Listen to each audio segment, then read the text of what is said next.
I was 22, young, college bound, full-time job, no kids, no responsibilities really, partying, hanging out, doing all things that, young African American girls do. And with the lifestyle I had, I just never thought I would contract HIV. My name is Jessica Davis. I'm 30 years old and I'm HIV positive.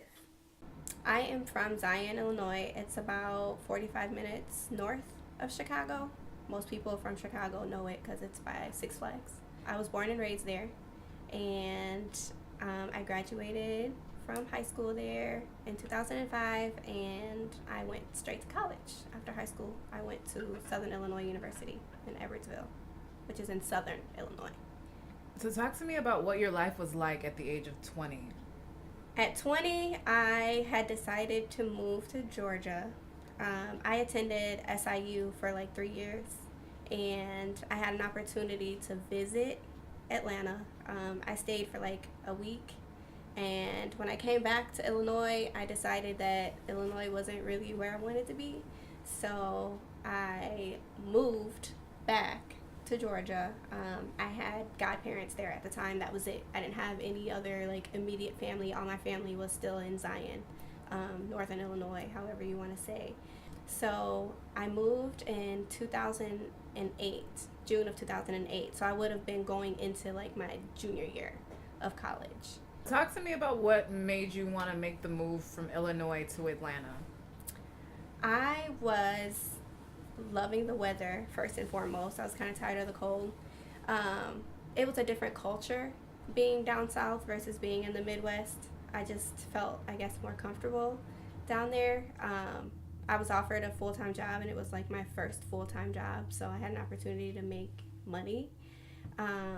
But I think the deciding factor was the fact that I was leaving a relationship that I was in. I was in a long-term relationship at the time, and it wasn't working out for us. And I thought that going to Georgia would, like, having that space would help us when I came back, to go to college. But the distance actually took like a worse toll on our relationship, and by the time it was time for me to go back to SIU, I just didn't want to go back. I didn't want to deal with the relationship. I didn't want to deal with, anything that had to do with him, so I just decided to stay. I met friends at my job that were attending like Clark Atlanta and Morehouse. So I used to go to the AUC, which is the Atlanta University Center. It's like all of those colleges together. And we used to go out there and just hang out and party, like every weekend. So I worked Monday through Friday, and on the weekend, it was like my fun time. I didn't have any kids, I wasn't really paying rent because I was living with family. So it was like all the money that I was making was my money. I didn't have to share it with anybody. I didn't have responsibilities like that. So, I was living. So it sounds to me like you were living the life, 21 years old in Atlanta, no kids, money, nice weather, friends, and you're kind of just having fun. What changed? One night I went to a club with one of my good friends, and that I had met while I was down there. She was actually from Chicago, but she was attending Clark Atlanta. And I dropped her off after the club and at her boyfriend's house. And I was sitting at a light, and this car pulls up next to me. This guy is like telling me to roll my window down in the car, and I'm looking, and I'm like, I am not about to roll my window down. It's 3:00 in the morning, and I'm like, what is he doing out at 3 in the morning? And then I'm like, well, he's probably doing the same thing that I was doing, leaving the club. And every time I turned and looked, he was going like this to roll my window down. And I was like, the light was red, and it was just like one of those things where like the light never turned green. And I just rolled my window down. And he asked me, for my name. And he was trying to hurry up and get my phone number because at this point, the light was probably green. Honestly, I don't even remember. But I know there was nobody behind us because somebody would have been honking at us. But he asked for my number, and I was like really hesitant to give it to him. But I had only been in Georgia like 6 months. So I really didn't know anybody. So then when I was like, okay, I'm going to give it to him. Well, I thought about giving him the wrong number. And then I was like, well, I'm just going to give it to him. I mean, he was cute, you know. So I gave him my phone number, and it just seemed like the light turned green after that. But we pulled off, and like we went like two separate directions, and I just remember him like calling me like right away before I got home. And we talked for just a few minutes, however long my ride was back home from where I was at. And we talked every day for a long time. Now, did this connection feel any different than, somebody that you've met before in the past? After multiple conversations, no. No, it was different. I think we connected on, a lot of different levels because I wasn't from there. So he knew, like, where to go, where to hang out at, and, he took me out, took me shopping. It was just it was way different than the relationship that I was coming from. So he had kind of opened my eyes to, like, something better, so to speak. So we talked, like, every day for, like, hours. How did it progress? We talked a lot. We spent a lot of time with each other because I was working, like, I don't know, like 6 a.m. to 3. And I didn't have any kids, so I used to just get off work, go hang out at his house or whatever. Weekends, I didn't work weekends. So, we spent a lot of time together. And he didn't have kids either. It was just us, living. We were going to, I was of age, so we were going to bars, and stuff like that. At the time, he told me that he worked for his sister's catering company. So that was his occupation. And I was in customer service. I was full-time customer service at the time. And after some time, like, things kind of started to, like, unfold. He wasn't telling me the whole truth. And I was finding it out, like, piece by piece as, we were progressing in our relationship. But some things that I found out, it was, like, too late. We had already been together, so, like, we grew up in, like, two totally different lifestyles. So, as they say, opposites attract. So there was, like, experiences that I had that, I was able to, I guess, teach him. We were able to teach each other things, experiences that we have never been through before. We went shopping. We went out to eat. I love pizza. So, we were always, like, California Pizza Kitchen was my favorite place. And he used to take me anywhere I wanted to go, or if I said I wanted something, or if we were out, like, at Atlantic Station. We used to go to Atlantic Station all the time, and that's, like, an outdoor mall. So if we were just, like, walking around window shopping or whatever, and I say I want something or I saw something that I liked, he would get it for me. And he had a lot of money, like, cash. So I questioned it, but then I was like, whatever, he was paying, so I didn't ask. When did the red flags start to go off? When did you start noticing something wasn't right? One red flag came up, and from that day, it was just all, like, downhill. We went to a bar in the suburbs of Atlanta, and we got to the door, and the guard at the door said, he checked his ID, and he said, "Oh, you just made it." And it was his birthday. And I was confused because I'm like, he told me he was 21, turning 22. So when he said, "Oh, you just made it," I was like, that doesn't sound right. Like, just made it, like what? So then when we got, like, inside to the bar, I was like, "Let me see your ID." And he showed me his ID, and he had just turned 21. Even though he lied about his age by 1 year.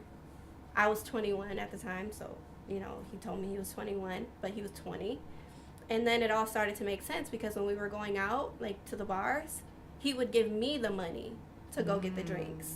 But he would never go up there and get the drinks himself, which I didn't care because he was paying for it, you know what I mean? But after that moment, it was just like I started to question everything. Like, okay, well, do you really work for a catering company? Because you don't get up every day and go to work. I spent a lot of time with him in between my work hours. So it would be my assumption that he was going to work while I was at work. But after that incident, then it was like, okay, so like what's really going on? Like he introduced himself with his middle name. Wow. So when I met family, they kept addressing him as his first name, and I was like, I don't know who is that? And they're like, oh, that's his first name. Like, oh, okay, well that's great, because I had no idea who this person was that they were talking about. And I started to question these things, but the type of person he was very manipulative, and he was very convincing.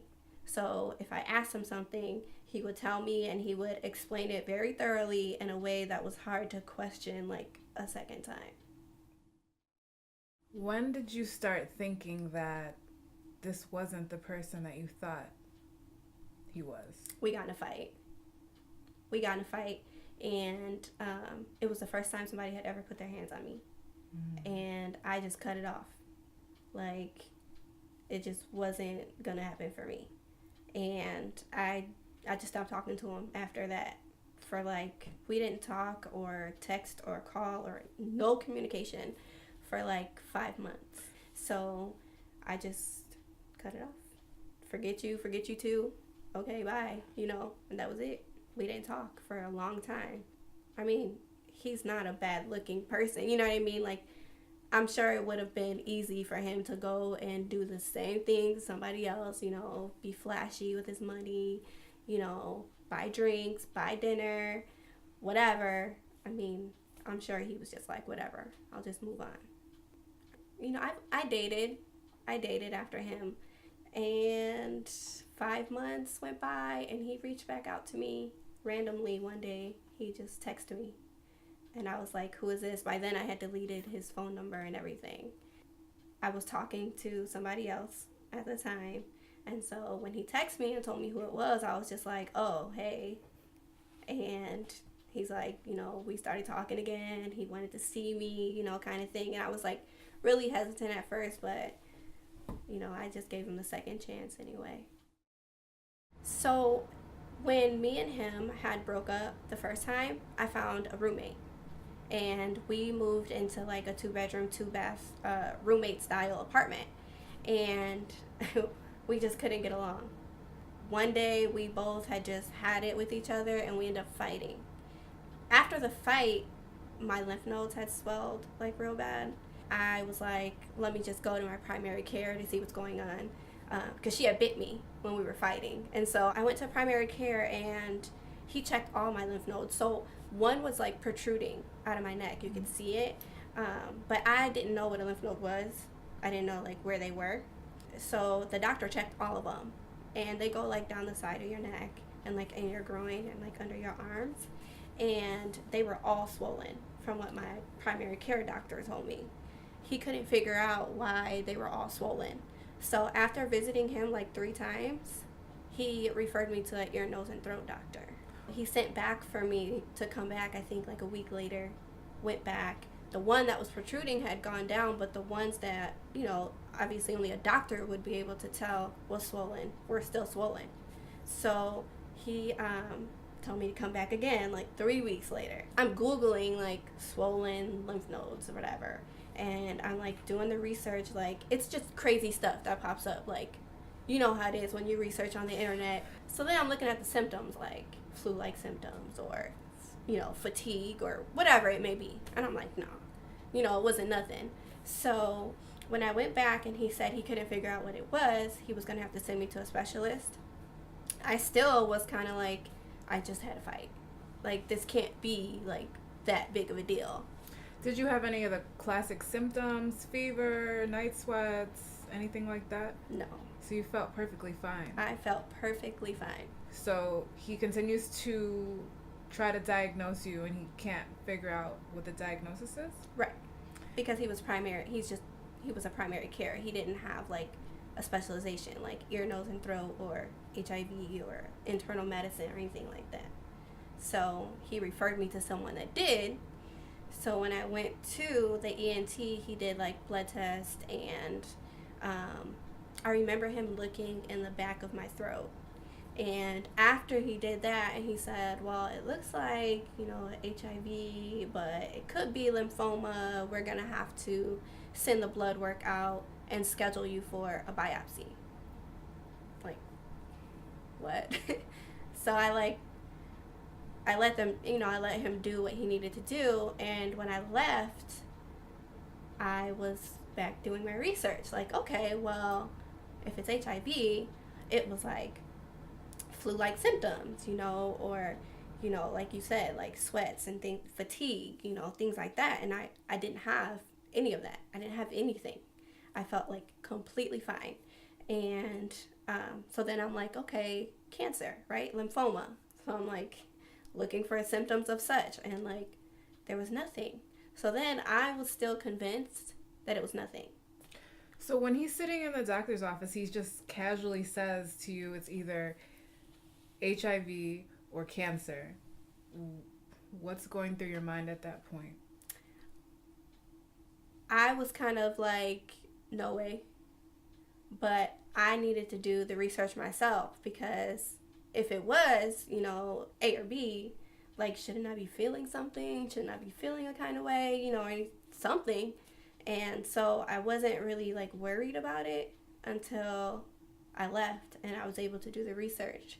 And then even after the research, I was like, well, maybe it's nothing. Because, doctors do that. They have to set, proper expectations, so to speak. So if he would have said, oh, it doesn't look like anything, and then it came back and it was cancer, that would have been worse than saying, well, it looks like this, but it could be nothing. You know what I mean?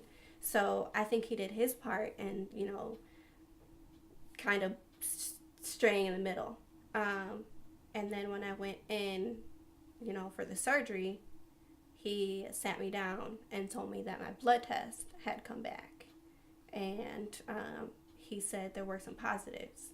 And so I was thinking, like, positives? Like, what exactly does that mean? But I was at the hospital, and I remember I couldn't drive because the surgery was going to cause me to have to, like, go under.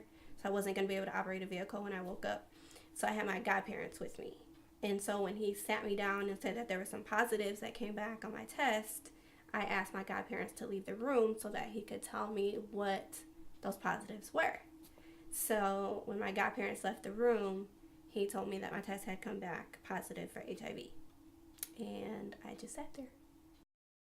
And he just looked like he was like, maybe like he's done it a million times, but every time is like the first time. That's how he looked. Like, he looked like sad to have to tell me. I was 22. So it was just like heartbreaking. And even after he told me, I really didn't know what it was. I really didn't know what that meant for me, how my life was going to change. And I was embarrassed. I was extremely embarrassed because I was so young. And I knew it was going to be hard for me to live. I'm going to cry. I knew it was going to be hard for me to still maintain, like, the lifestyle that I had now that I had HIV. My mom wasn't there. My dad wasn't there. Nobody was there for me at the time, like, physically there. So I called my mom. And I told her. And she wanted to talk to my godparents because she didn't believe me. And she's like, is this real? She asked my godmom if it was real. And she was like, yeah. We were all still at the hospital. And then after I called my mom, I called the guy that I was dating. So sitting in the office after he told you your diagnosis, what was your first thought and initial reaction? I didn't say anything. I was just shocked. Like, in my mind, I think it was just a matter of, like, I don't even know what that is. I don't even know, like, I heard of it, but... What did you know about it at the time? Nothing. I knew what it stood for. I knew what the acronym stood for, but that was all I knew.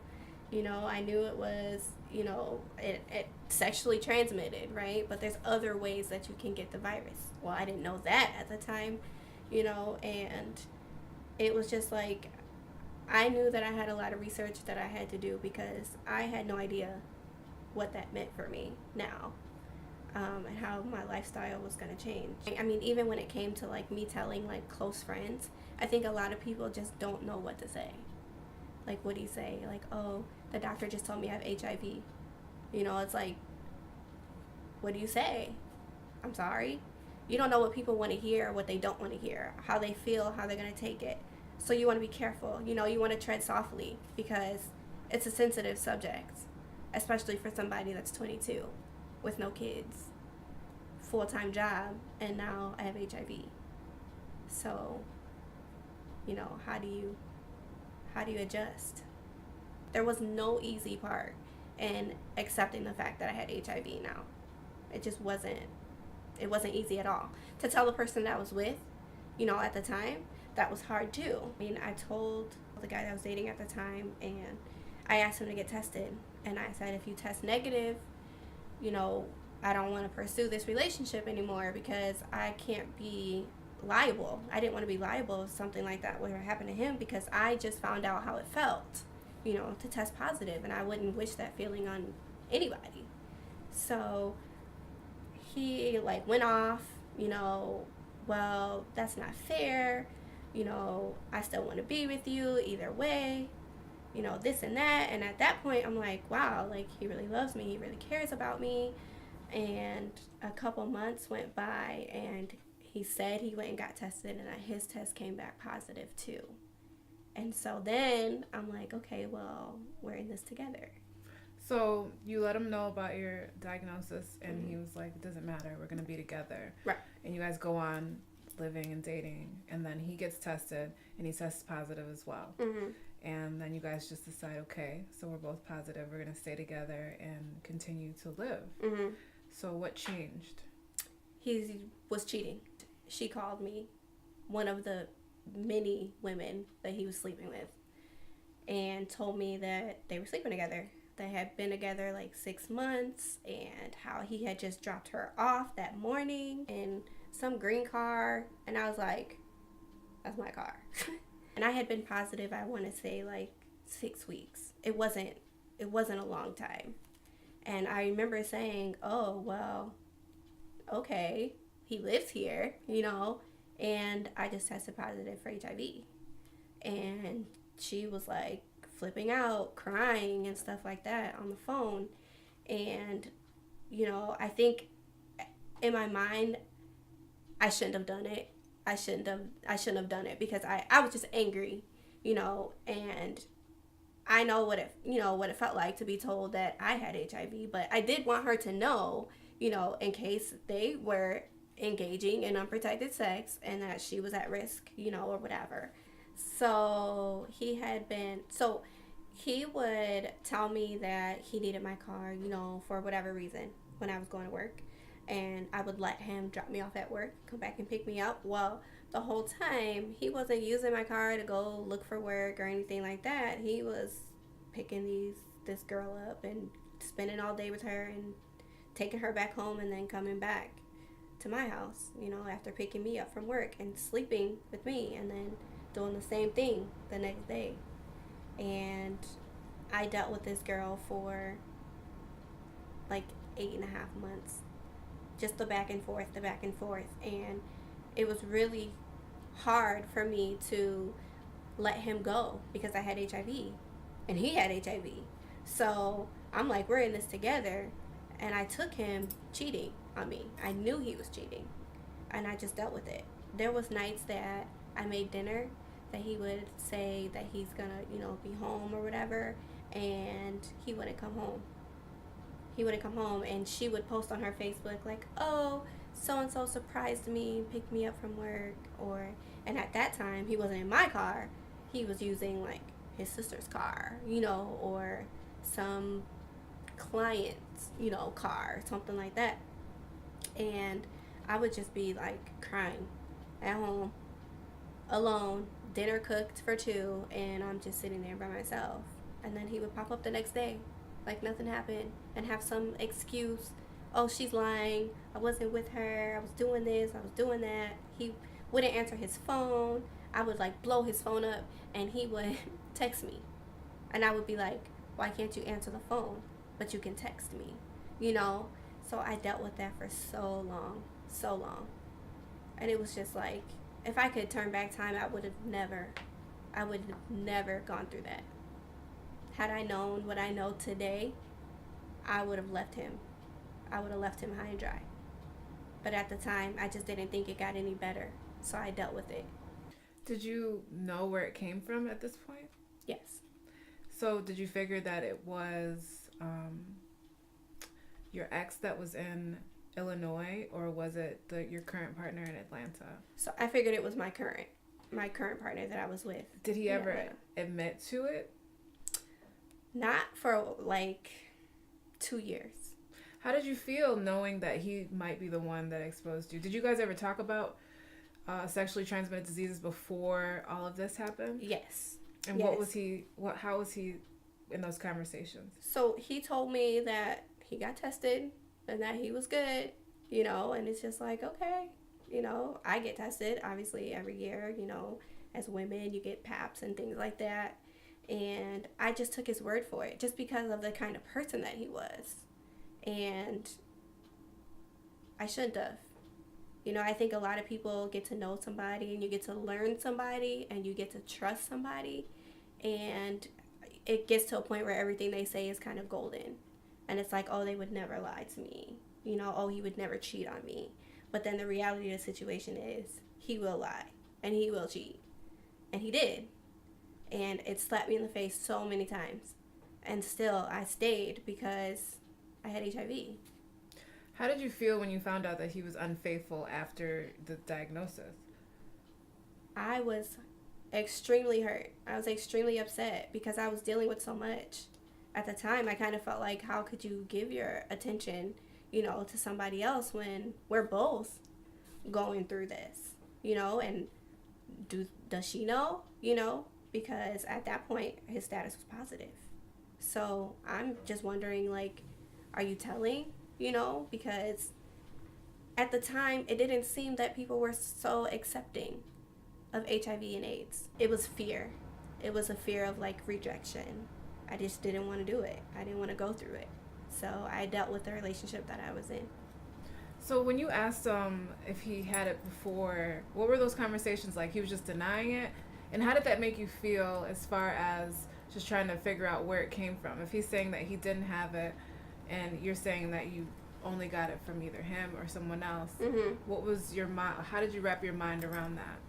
So he tried to say that I gave it to him, which couldn't have been true.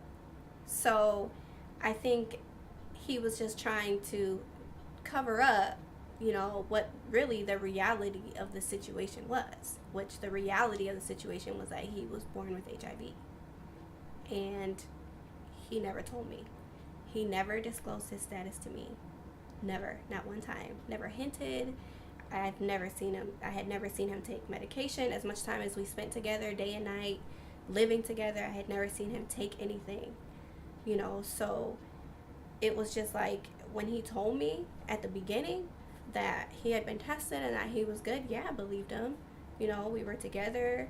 I was in love with him. I believed what he told me. But, after the first red flag, it was just kind of like, well, I don't know.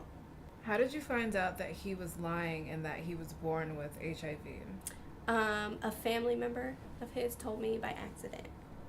We were having like casual conversation and I was just complaining that he wasn't doing what he needed to do and that, I feel like he just doesn't care. He's not trying to live because he wasn't taking his medication and things like that. And this family member was like, oh, he does take medication. And I said, no, I've never seen him take anything. And when I first tested positive, they gave me medication and I was taking 2 pills twice a day. So there was no way of getting around him not seeing me take medication. I had to take it twice a day. So whether he was seeing me in the morning or seeing me at night, he was seeing it, one way or the other, but I had never seen it, from him.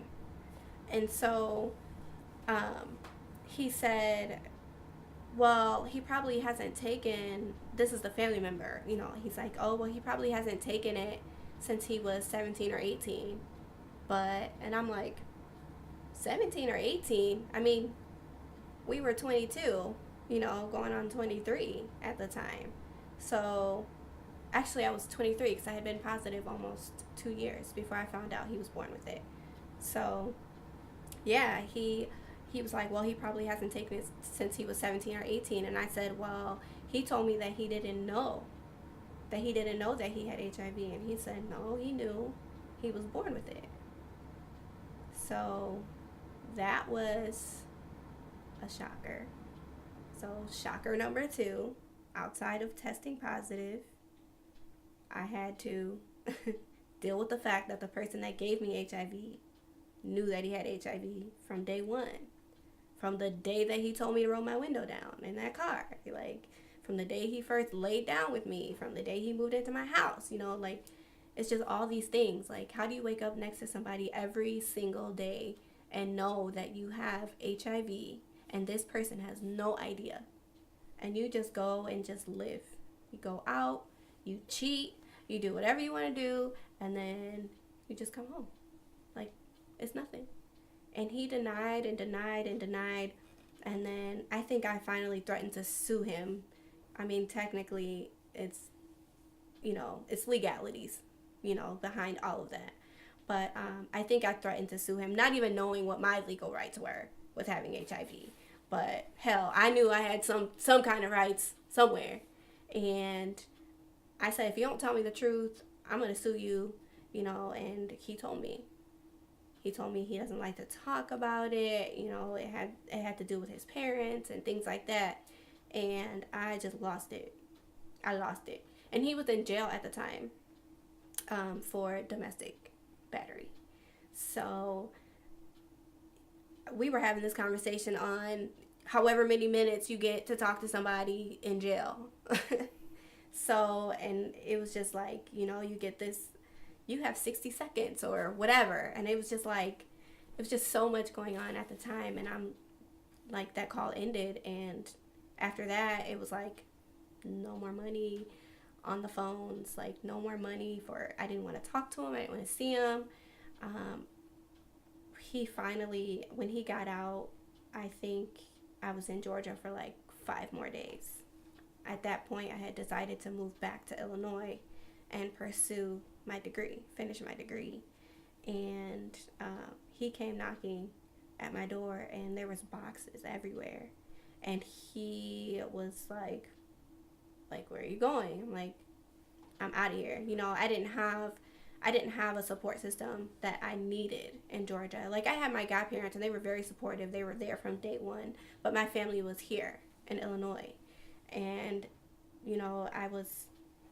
that was 2011. So, I mean, I had already started, my degree. So I was like, I might as well just go back and finish. So I went back to school. I don't think he went about it the right way. And I can't say how it is to live from day one, from the day that you come out with HIV. Because I know what it's like to live with HIV from 22. I can't imagine going through elementary school, high school, my first few years of college already having HIV. You know what I mean? That had to be tough. And I'm not discrediting that piece of it. You know what I'm saying?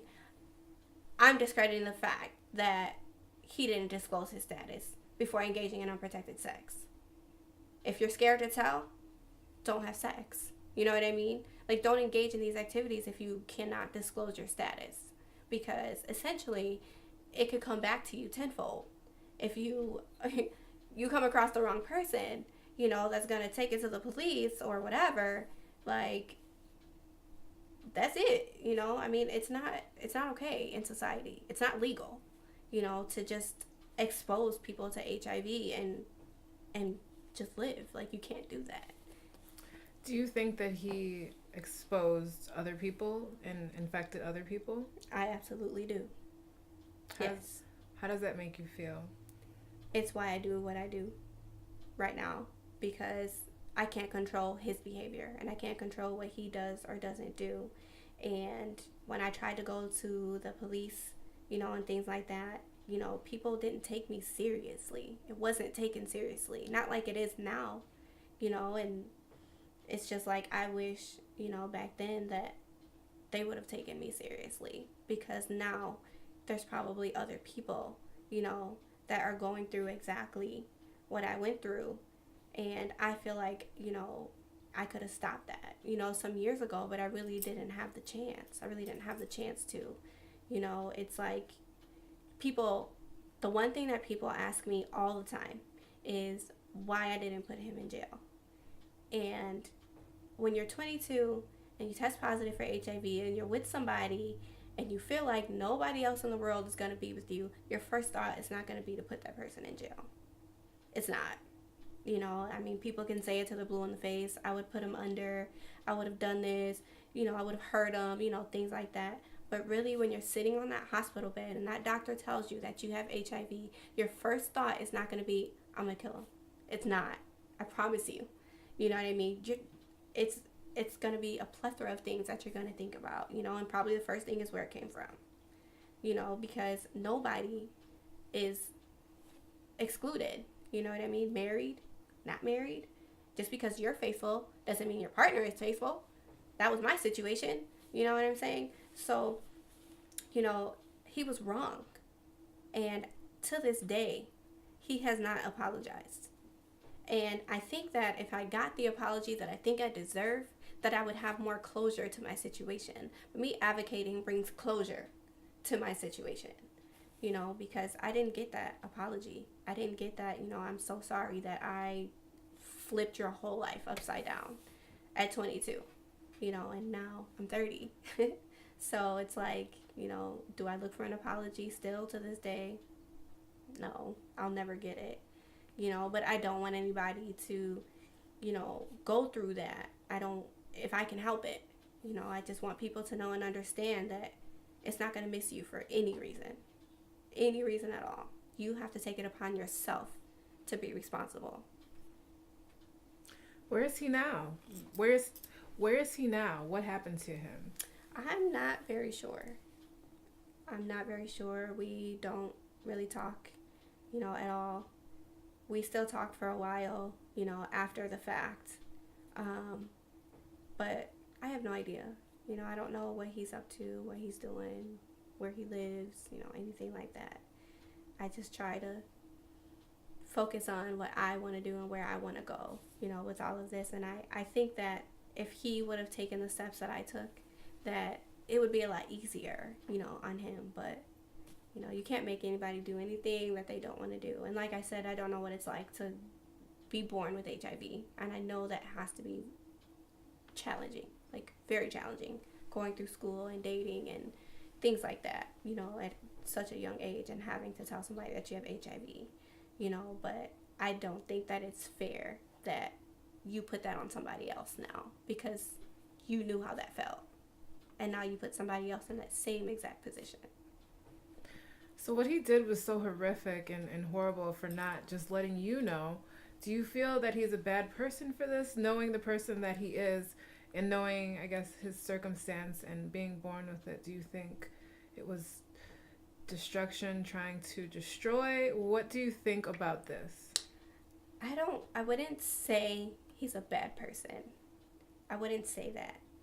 I understand him being embarrassed, but I don't understand how he could sleep and live with me and not trust me enough to tell me, or even, just, he could have just kept himself from me. I would have been okay with that. You know what I mean? I would have been okay with his family members saying, hey, you guys shouldn't be having unprotected sex, by the way. Like, can't really tell you why, but, just be careful. Something like that. Something. Anything. Nobody said anything. I hung around him. I hung around his family. Everybody knew, and there was no, I highly doubt they were under the impression that he told me, I don't know. It could be. But, no, I don't think he's a bad person. I just think that he didn't have an option. He was born with it, and I think that he doesn't know how to deal with it. that he never learned how to deal with it. And nobody ever taught him how to deal with it. And so if he's taking his anger and his frustrations out on vulnerable women, then that's his way of dealing with it, I guess. You know what I mean? But it's not okay, and I just want those vulnerable women to know that there are people out here that are preying on you. There are people out here that are going to hear that, oh, I live in a shelter, or, oh, I came from this, and they're going to be like, oh, perfect. She needs me. You know what I mean? And, it was sad. A lot of the women that he slept with that actually got a hold of me, that, found out he had HIV, I mean, they were vulnerable women. They were in bad situations. So, it's unfortunate. It's unfortunate to already be at the bottom and for somebody to kick you while you're down. And that's exactly what he was doing, And so I came out to help those that may be in those situations. Like, you should never feel so low that you're settling for so much less than what you deserve. Because if I looked at the situation back then, I settled for so much less. I could have had so much more, and I just didn't. You said one of the things that drew you in, obviously at a young age, you were impressed by some of the flashier things that he had. Did you ever figure out what he did for a living? Yes, I did figure that out. He engaged in illegal activities for a living, and I just thought he was getting cash from his sister's catering or waiter or whatever it was, but that wasn't it. And, when I finally got a glimpse, like a real live glimpse of his lifestyle, I was thrilled. It was thrilling because I grew up, I was very well off, and, we never really struggled for anything, and I have never been exposed to drugs, or anything like that. I had never seen like crack or in real life, and these were things that I was seeing, and I was just like, I was loving it, because I was such a good girl growing up, and it was just things that were, I was amused, and I liked it. I liked the lifestyle, but, after some time you grow up and you're like, that was so dumb. That was so dumb. And I could have gotten in so much trouble if somebody ran up in that house, or anything like that. But at the time, you're like, whatever. I'm eating my pizza that I love and drinking my orange pop that I love, that he pays for, and he's going to go out and do whatever he wants to do, and I have what I want. So, it is what it is, but I was young. It's funny because, being from the suburbs of Chicago, you lived a pretty privileged lifestyle. So it's like there's a piece of you that always wants that action and that suspense and that thrill because you've been sheltered. And I mean, that's completely understandable. So he was giving you a little bit of that action that you never got. He was showing me a side of the world that I had never seen before. And I was just like, wow, this is crazy. Like, this is like a movie, But like I said, I was young, and if I got caught up in that kind of lifestyle today, or that kind of person, I should say, today, like that's how he's making his money, it's not for me. My life in 2018 consists of a husband, Jordan Davis. I have 3 kids, 7, 5, and 4 months. I have a degree in business management. I have a really good job. I'm a buyer, so I work in like supply chain. So it's a growing industry. I got a really good opportunity fresh out of college. My concerns initially entering into the relationship were, how could I continue a relationship and not contract what you have? How can we continue to live together? The views from my family, I thought about that. The views from my friends, what they would think. Thought about things that, what do I have to do? as for myself, to stay protected, and what could we do together to end in a relationship wise, behind. I really didn't have to think long and hard about it. I always wanted to be with Jessica back when we met the first time. I told her don't leave me, but she left me anyway. But now she's here, so that's all that matters. But no, tell you the truth, I didn't have to think long and hard about it. Not to say that I'm a risk taker. I accepted the challenge, and I thought more of, there's people with a lot less. They go through a lot more, as well as there's people with a lot more that go through a lot less. Who am I? The great thing in life is that as long as she's doing what she needs to do, we're both protected. She takes one pill a day. I, in return, take one preparatory pre-exposure pill every day. Two reasons I take that. One is to protect myself, even though I'm not going to say I don't have to, but as long as her count is low, I won't get infected. But on the other hand, I take the medicine so she's not taking medicine alone. We can both do this together. Every day I tend to forget that she has HIV. Tell you the truth. I mean, I don't let it be the highlight of my morning or the nightcap of my night, just something we live with. We have to live in our skin, nobody else. Regardless of whatever you think, you have to move for who you are and do what you're supposed to do in life, and that's all we're gonna do. You know what I mean?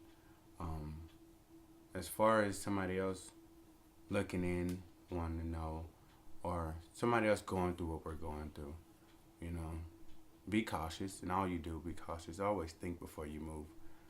But know that today is better than yesterday. So the technology of 10 years ago is far more advanced now than it was then. So you can do more. So educate yourself, get tested, and just be happy. And take a chance, because you're going to take a chance. Take a chance to walk across the street every day. Take a chance. You'll learn something, and you'll gain some love from a place you never thought you'd get it from. What message would you give to young women right now, just living the lifestyle, I guess, that you were living before? Not that you were doing anything wrong. I mean, you were in a monogamous relationship with somebody that you loved and you trusted. You were basically playing all the cards right, and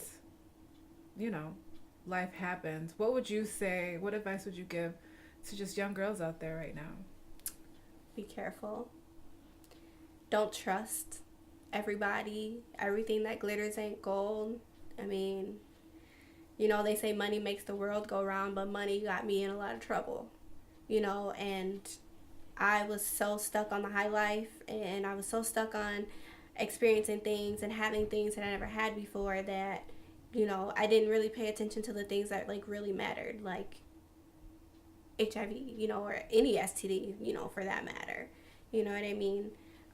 I would say to just get tested. I mean, even if somebody tells you that, oh, I'm good, I don't have HIV, I don't have chlamydia, I don't have anything, you can't take anybody's word for it. Go together, go get tested. Me and my husband went and got tested together. You know what I mean? My husband does not have HIV. He takes PrEP. So PrEP is one pill once a day as a preventative. So there's measures that can be taken, and there's people out there that are going to accept the fact that you have HIV and they don't. And there's people that are going to still want to get to know you and get to learn you and love you just the way that you are. HIV, AIDS, anything. It's out there, and I didn't think it was out there at 22. And I didn't have anybody, to look up to. I didn't have anybody that was okay with being HIV positive at such a young age. I had to look for that. I had to I mean, it was like Magic Johnson, at the time. And it's like, I can't reach out to him. I can't, talk to him personally and get his experiences. And, like, the music industry played a huge role in my life. Like, it still does, especially when I tested positive, because music was like, it was like my therapy. And I remember Monica's album, Still Standing, came out right after I tested positive. If I am correct, it had to be like 2010, because I tested positive at the end of 2009. And till this day, I cannot listen to the album because it just takes me through so much of these traumatizing, experiences. And she had this Still Standing song, and I just used to play it back to back to back, because I had to keep telling myself that I needed to still stand, that I needed to be this person that was really, really hard to be for my kids, and it was just like, listening to that song was like, okay, I'm gonna get through it. And it was so much music that was just like motivating me, that was like, okay, like, people, they go through this and they experience this and they make music out of it. Like, I'm no singer, I'm no rapper, but I can make something out of it. I can make something out of this experience. So talk to me about what it's like living with HIV if you don't have insurance. Expensive. So the medication I take now is probably about $3,000 a month without medical benefits. I used to take 2 pills back when I was pregnant, because some medications are not proven to be safe during pregnancy. So that was totaling almost $5,000.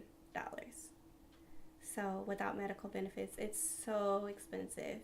I've been blessed, to have a good job with good benefits. But, even with a plan, let's say, right, your plan pays 25%. I'm sorry, your plan pays in 75% and you're only responsible for 25% of your prescription. 25% of $5,000. You know what I mean? It's a lot of money. So thankfully, they have organizations and resources that will provide assistance with your copays for the drugs that you need. So talk to me a little bit about some of the myths, and let's just dispel some of the rigmarole that's out there about the virus. Talk to me a little bit about what you encounter as far as people's ignorance. So you can't get it through sweat or tears or drinking after somebody, sitting on the toilet behind somebody. There was a lot of things like that happened to me over the years, where I remember I was working part-time at a retail store, and I had closed the door in the stall, and when I was locking it, I cut my finger. And my store manager at the time, I had told her I had HIV. At this time, I was already like, whatever. And she like blocked off the bathroom, like nobody could go in there, called maintenance, told them that, by the way. And it's just like, that's unnecessary. Like, I just cut my finger a little bit, When I first tested positive, I had accidentally cut my finger cutting open some bacon. And, a family member of mine is like, are you okay? Can you still cook? Like, do you need this and that? And I'm like, I'm fine. I think that people need to understand that, sex, unprotected sex, blood, right? So, like, needles, that's a common way of contracting the virus, and breast milk. So, with all 3 of my kids, I was not able to breastfeed. So, those are the ways that you get HIV. So it's, it's pretty hard. It's pretty hard when you're HIV positive, because you don't understand that perspective from somebody that doesn't live with HIV. To me, I think it's appalling that people think that you can get HIV from somebody else's sweat, but it makes sense, because if you do the research, right? If you Google it, it will say bodily fluids. So there's so many things that you can kind of stick in that category. So I get it, but I feel like that's why I'm here, to tell you that I can't sweat on you and you get HIV, or I can't share a drink with you or you share a drink with me and get HIV. It just doesn't work that way. I think another huge stigma with HIV is that homosexuals are the only ones that have it, or that's where it came from, or anything like that, because that is so far from the truth as well. I think, probably 50% of the people that I've met that have HIV, heterosexual and homosexual. Half and half. I don't think that it's going to miss you because you're heterosexual. It's not going to happen. It doesn't just happen to a category of people. It doesn't just happen to black people. It doesn't just happen to white people or Hispanics or Asians. It happens to everybody. It doesn't just happen to 20-year-olds and 30-year-olds. Like, it happens to everybody.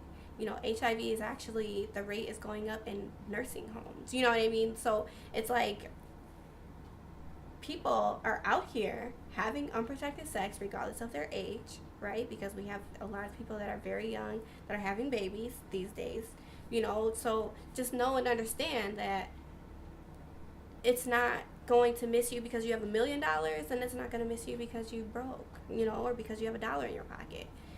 It doesn't discriminate by race, creed, color, religion, ethnicity, anything. Everybody. If you're engaging in these activities that are going to cause you to contract the virus, then there's a chance that you can contract the virus, regardless of your status in society. That doesn't make you, give you this invisible shield, I guess, against HIV. It doesn't work that way. So that's what they call a magnetic couple, because he's negative and I'm positive. So it's like interesting, the terminology that they use. So when we advocate together, then that's what we kind of use, magnetic. And he advocates with me. I let him come along. HIV saved my life. He has to say that.